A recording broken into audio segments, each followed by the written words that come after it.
windows were dark. Quiet snow filled the air. All the Whos were all dreaming sweet dreams without care.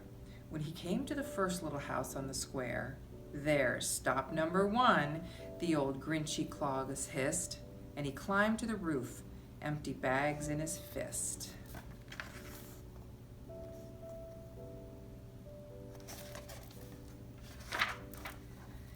Then he slid down the chimney, a rather tight pinch. But if Santa can do it, then so could the Grinch. He got stuck only once for a moment or two.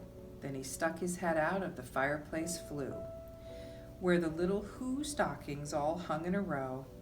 These stockings, he grinned, are the first things to go.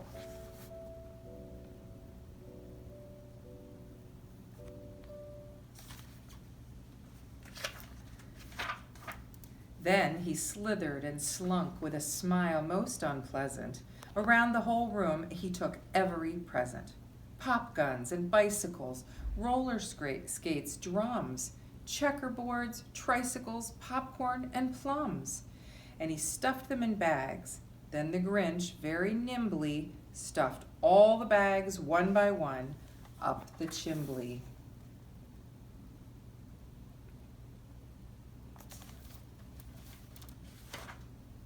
Then he slunk to the icebox. He took the Who's feast. He took the Who pudding. He took the roast beast. He cleaned out that icebox as quick as a flash. Why, that Grinch even took their last can of Who hash.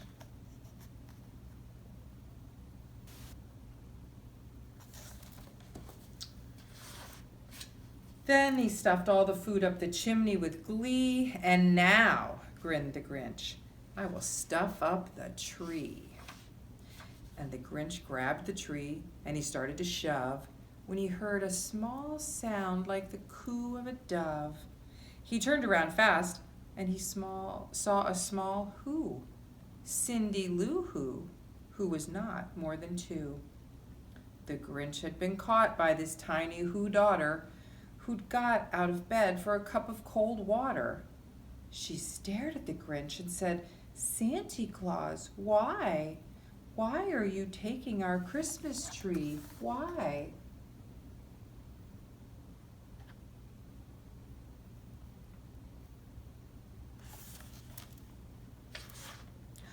But you know that old Grinch was so smart and so slick. He thought up a lie and he thought it up quick.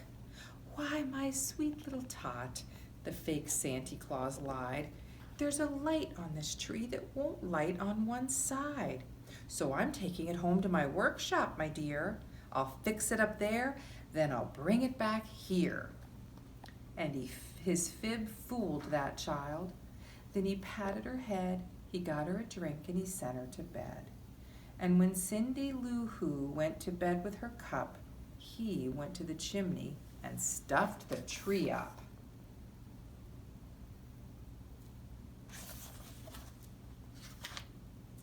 Then the last thing he took was the log for their fire. Then he went up the chimney himself, the old liar. On their walls he left nothing but hooks and some wire, and one speck of food that he left in the house was a crumb that was even too small for a mouse.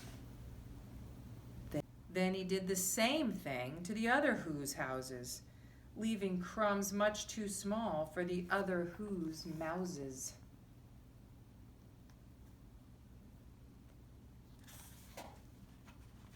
It was 1/4 dawn, all the Who's still abed, all the Who's still a snooze, when he packed up his sled, packed it with their presents, the ribbons, the wrappings, the tags and the tinsel, the trimmings, the trappings.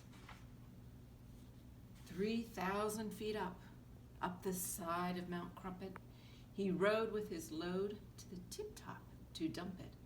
Pooh-pooh to the Who's, he was Grinchishly humming. They're finding out now that no Christmas is coming. They're just waking up. I know just what they'll do. Their mouths will hang open a minute or two. Then the Who's down in Whoville will all cry boo-hoo. "That's a noise," grinned the Grinch, "that I simply must hear." So he paused, and the Grinch put his hand to his ear, and he did hear a sound rising over the snow. It started in low, then it started to grow. But the sound wasn't sad. Why, this sound sounded merry. It couldn't be so, but it was merry, very. He stared down at Whoville. The Grinch popped his eyes, then he shook. What he saw was a shocking surprise. Every Who down in Whoville, the tall and the small, was singing without any presents at all. He hadn't stopped Christmas from coming. It came, somehow or other. It came just the same. And the Grinch, with his Grinch feet ice cold in the snow, stood puzzling and puzzling. How could it be so? It came without ribbons. It came without tags. It came without packages, boxes, or bags. And he puzzled 3 hours till his puzzler was sore. Then the Grinch thought of something he hadn't before. Maybe Christmas, he thought, doesn't come from a store. Maybe Christmas, perhaps, means just a little bit more. And what happened then? Well, in Whoville they say that the Grinch's small heart grew 3 sizes that day.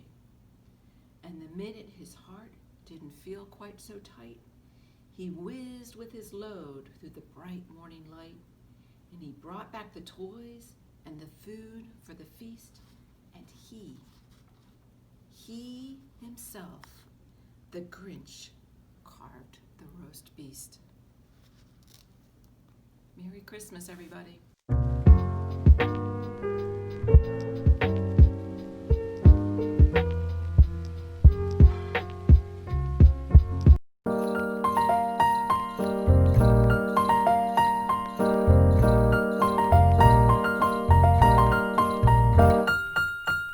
Tres, dos, uno.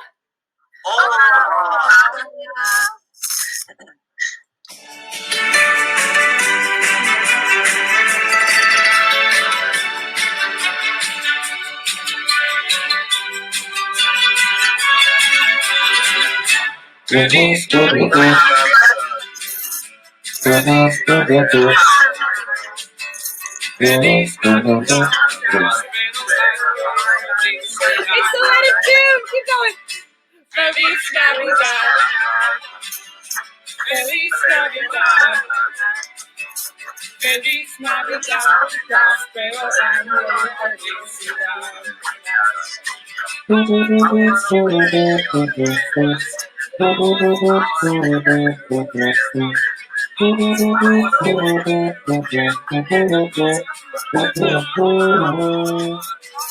want to wish you a Merry Christmas.